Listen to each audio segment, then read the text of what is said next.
Assalamualaikum warahmatullahi wabarakatuh. Halo sahabat, kali ini saya membawakan cerita yang membuat kalian emosi mendengarnya. Sebelum mendengarnya silahkan absen dulu para sahabat dari daerah mana saja. Buat yang sudah subscribe semoga rezekinya lancar ya. Pagi itu, langit tampak cerah, seakan turut merestui pernikahan Nadia dan Raka.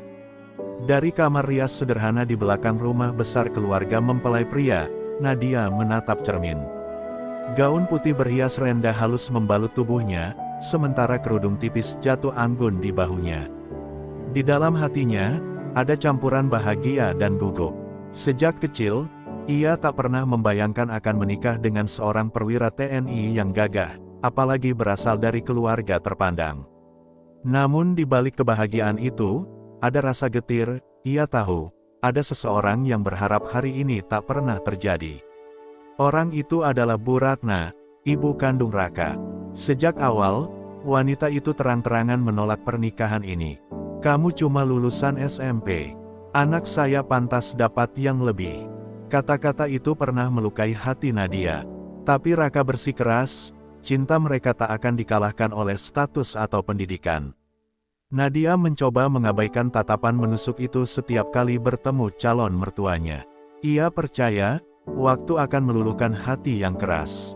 Namun pagi ini, tatapan Bu Ratna justru lebih dingin dari biasanya. Saat keluarga dan tetangga ramai mempersiapkan acara, wanita itu mendekati Nadia, berdiri hanya satu langkah di depannya. Senyumnya tipis, matanya tajam. Nikmati saja, mumpung belum terlambat, ucapnya pelan, namun cukup untuk membuat bulu kuduk Nadia meremang. Nadia hanya menunduk, mencoba menenangkan diri, meyakinkan hati bahwa setelah akad, semuanya akan membaik. Tak lama kemudian, prosesi akad dimulai. Suara lantang Raka mengucapkan ijab kabul disambut gemuruh, sah. Dari para saksi, Nadia tersenyum, hatinya bergetar, ia resmi menjadi istri. Tangan Raka yang hangat menggenggamnya membuat semua rasa cemas seolah menghilang. Ia pikir, ini awal dari kebahagiaan. Namun, ia tak tahu badai justru akan datang beberapa menit lagi. Saat tamu bersiap menuju pelaminan, Bu Ratna kembali muncul, kali ini membawa kendi kecil yang ditutup kain merah.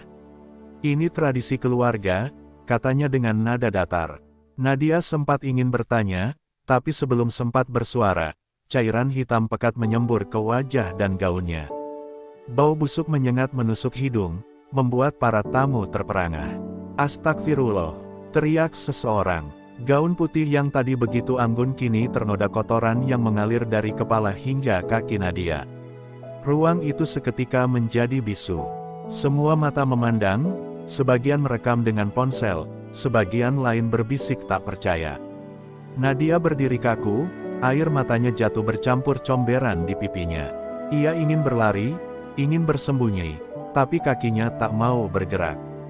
Dalam hatinya, satu kalimat terus terngiang, kenapa ibu tega melakukannya di hari ini?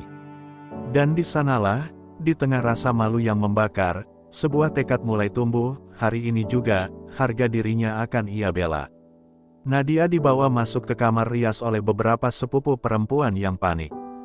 Gaun putih yang tadinya indah kini menjadi simbol penghinaan di depan ratusan pasang mata. Tangisnya pecah, bukan hanya karena malu, tapi juga karena hatinya terasa diremukkan. Bau busuk comberan itu seolah menempel di setiap inci kulitnya, mengingatkannya pada perlakuan kejam sang mertua. Ia menatap cermin, melihat pantulan wajahnya yang penuh noda dan mata yang bengkak. Kenapa beliau tega melakukan ini? Bisiknya lirih, suaranya hampir tak terdengar. Pintu kamar terbuka, Raka masuk dengan wajah merah padam. Tanpa berkata apa-apa, ia berlutut di hadapan istrinya, membersihkan pipi Nadia dengan tangannya sendiri. "Maafkan ibu, maafkan aku," suaranya bergetar. Tapi Nadia menggeleng. "Kamu tidak salah, Raka, tapi harga diriku, aku harus berdiri lagi. Aku tidak mau dikenang sebagai pengantin yang diam saja saat diinjak-injak," katanya dengan nada tegas. Mata mereka saling bertemu, dan dalam tatapan itu, Raka tahu, istrinya bukanlah perempuan lemah. Dengan bantuan sahabatnya, Nadia berganti gaun cadangan. Warna putih gadingnya membuat kulitnya terlihat semakin bersinar, meski hatinya masih berdebar. Rias wajahnya diperbaiki, namun sorot matanya kini berbeda, tajam, penuh tekad. Ia menarik napas panjang, memejamkan mata sejenak, lalu tersenyum tipis. Baik, kalau Bu Ratna mau mempermalukanku di depan orang banyak, aku akan membalasnya, tapi dengan cara yang membuat semua orang melihat siapa yang sebenarnya rendah, gumamnya. Saat keluar menuju pelaminan, ruangan mendadak hening. Semua tamu menatap, sebagian tak percaya bahwa pengantin yang tadi dipermalukan kini kembali berdiri anggun. Nadia menggenggam tangan Raka erat-erat. Setiap langkahnya terasa berat, tapi ia tahu inilah panggungnya. Di ujung pelaminan, Bu Ratna duduk di kursi keluarga, tatapannya sulit dibaca, antara terkejut, cemas, dan masih menyimpan gengsi. Ketika MC mulai membuka sesi sambutan, Nadia tiba-tiba meminta mikrofon. Semua mata langsung tertuju padanya. Dengan suara tenang namun bergetar, ia berkata, "Saya mungkin hanya lulusan SMP.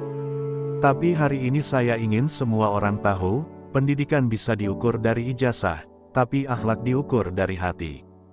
Dan saya berjanji, saya akan menjaga keluarga ini, bahkan jika ada yang tidak menginginkan saya di sini." Suara tepuk tangan pecah, sementara Bu Ratna mulai gelisah di kursinya. Nadia tahu, ini baru permulaan. Suasana di ruangan masih riuh oleh tepuk tangan tamu. Namun di dalam hati Nadia, badai belum mereda. Ia tahu, kata-katanya tadi hanya permulaan, balasan sesungguhnya harus membuat semua orang, termasuk Bu Ratna, melihat siapa yang benar-benar rendah dan siapa yang pantas dihormati.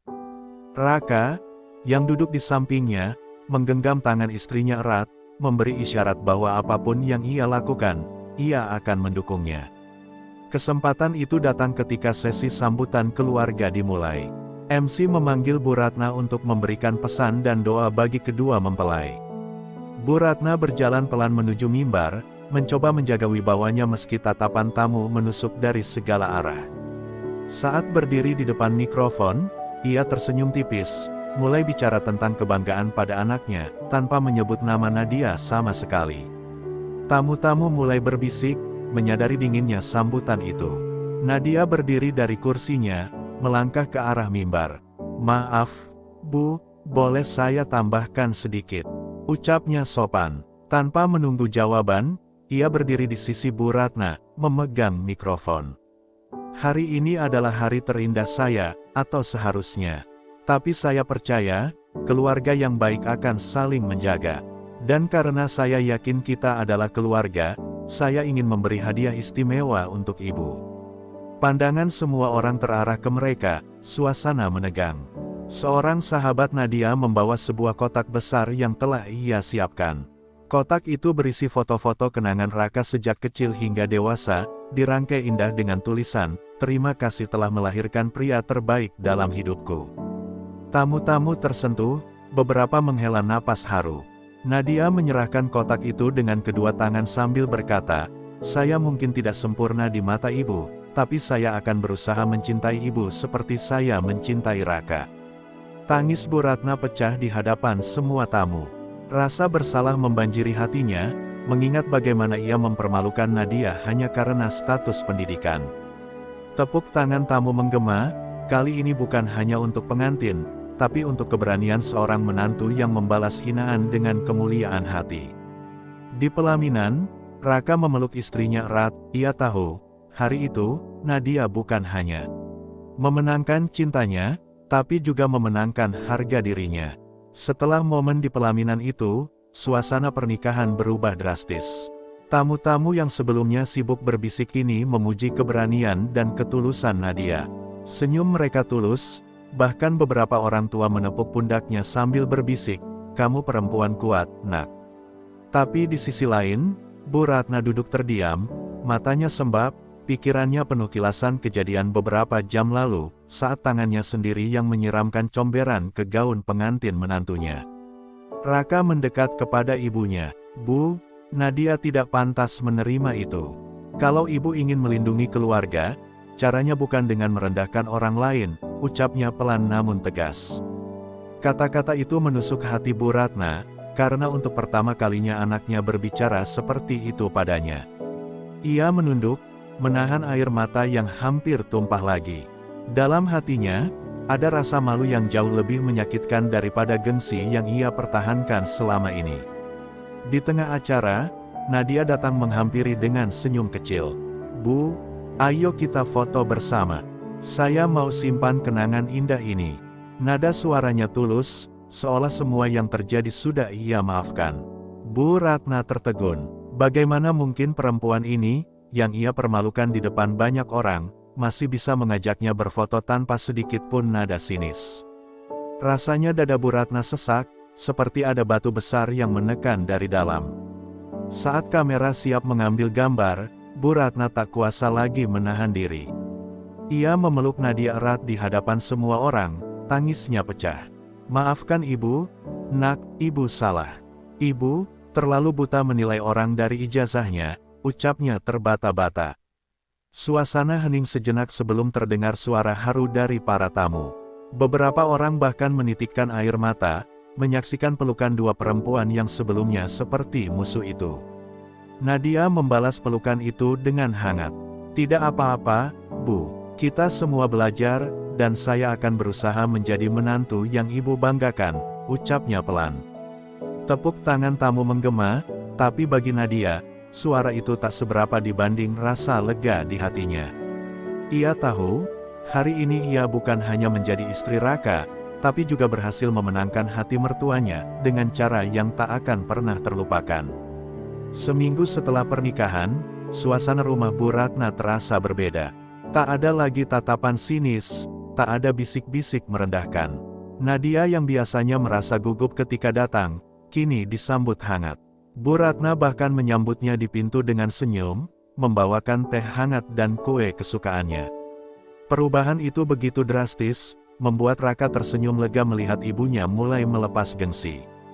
Suatu sore, ketika Raka sedang bertugas, Bu Ratna mengajak Nadia duduk di teras. Angin sore berhembus pelan, membawa aroma melati dari taman kecil di halaman. "Nak, ibu mau bilang sesuatu," ucap Bu Ratna pelan. Waktu itu, ibu malu sekali. Bukan cuma karena perbuatan ibu, tapi karena ibu sadar, ibu hampir kehilangan orang yang bisa membuat anak ibu bahagia. Kata-kata itu membuat Nadia menatapnya dengan mata berkaca-kaca. "Ibu," jawab Nadia lembut, "kita semua bisa salah. Yang penting, kita mau memperbaiki." Ucapannya sederhana, namun cukup untuk membuat Bu Ratna meraih tangannya. "Mulai sekarang, anggap ibu seperti orang tua sendiri.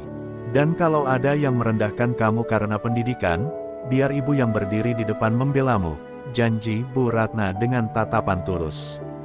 Nadia tak kuasa menahan senyum haru, ia merasakan beban besar di hatinya perlahan menghilang. Sejak hari itu, hubungan mereka benar-benar berubah. Bu Ratna mulai mengenalkan Nadia dengan bangga kepada kerabatnya, bukan lagi sebagai menantu lulusan SMP, tapi sebagai menantu yang berhati mulia. Setiap kali ada tamu berkunjung, Bu Ratna menceritakan bagaimana Nadia mengajarinya arti kesabaran dan harga diri yang sesungguhnya. Cerita itu menjadi pengingat bahwa kesalahan sebesar apapun bisa diubah menjadi pelajaran berharga. Bagi Nadia, hari pernikahannya akan selalu ia kenang, bukan karena gaun putih yang ternoda comberan, tetapi karena di hari itu ia belajar bahwa membalas hinaan tidak selalu harus dengan amarah. Terkadang, membalas dengan kebaikan justru lebih menusuk dan mengubah hati orang yang menyakiti. Dan di pelukan keluarga barunya, Nadia tahu, ia telah memenangkan pertempuran yang sesungguhnya, pertempuran untuk cinta, harga diri, dan keluarga yang utuh. Beberapa bulan setelah pernikahan, kehidupan Nadia dan Raka berjalan damai. Namun kadang, saat ia sendirian, Nadia masih teringat jelas detik-detik ketika comberan itu menyiram wajahnya di depan semua orang. Bau busuknya mungkin sudah lama hilang, tapi kenangannya masih membekas di hati. Bukan sebagai luka yang mematahkan, melainkan sebagai pengingat betapa kuatnya ia berdiri di hari itu.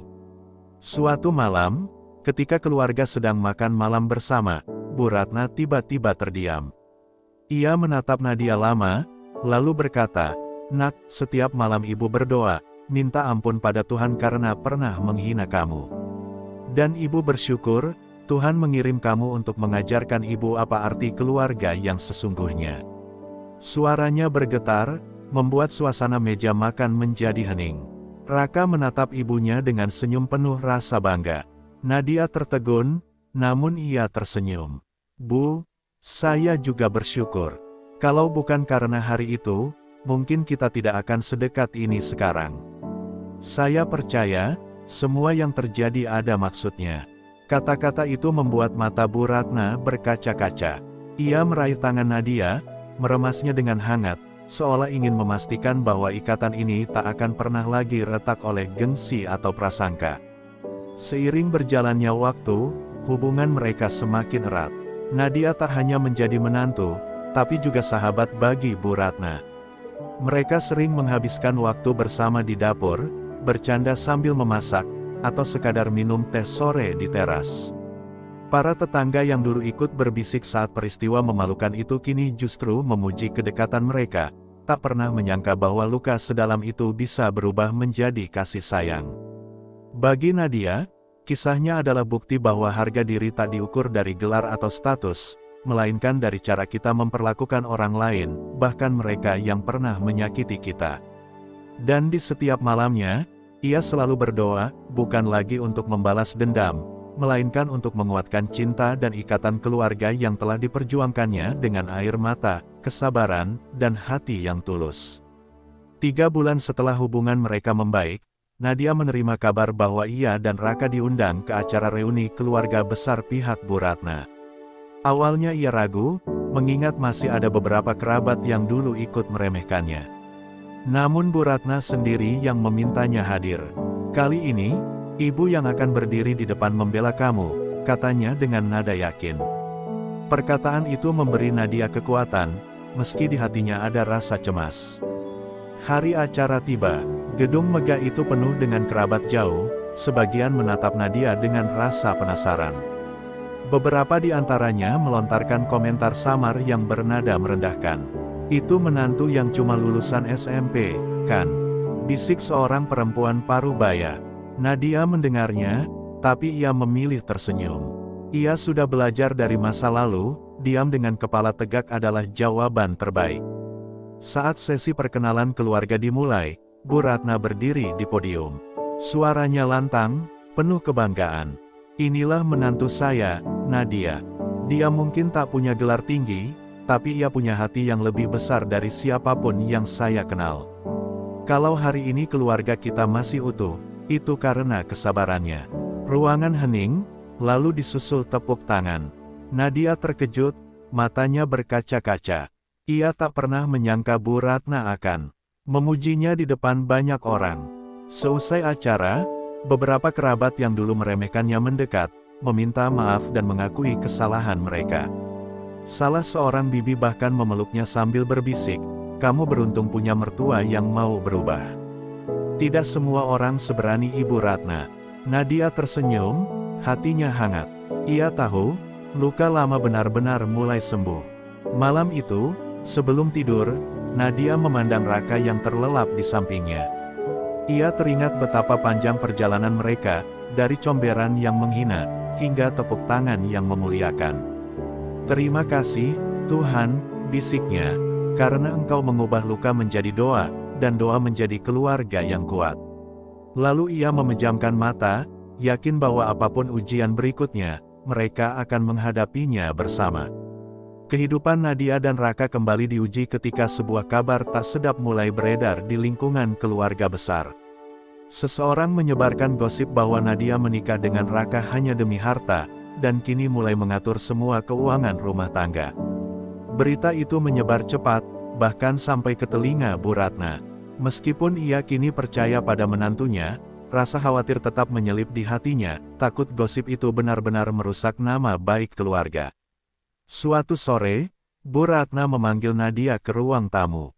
Wajahnya serius, namun tidak marah.